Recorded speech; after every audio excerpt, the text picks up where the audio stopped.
मेरा नाम साविन है। मैं 6th क्लास में पढ़ती हूँ।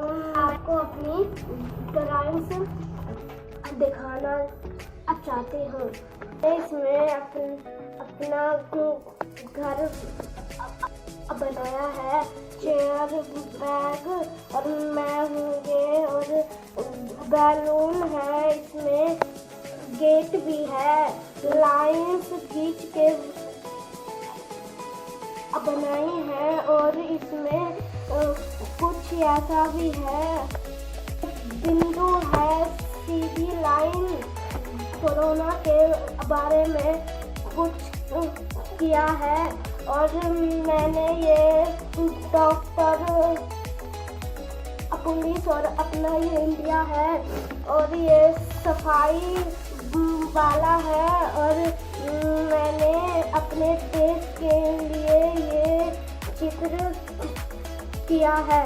ये मैं हूँ।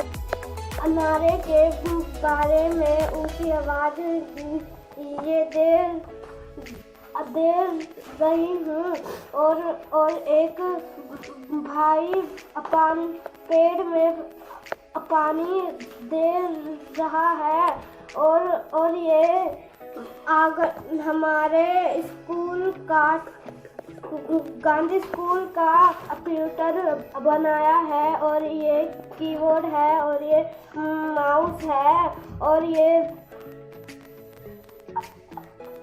बैडमिंटन है, और ये हमारे गांधी स्कूल का है। इसमें मैंने अपने खुद से बनाई है। मुझे ये ड्राइंग अच्छा लगा, मैं इसमें बहुत खुश हूँ। Thank you yoga ma'am.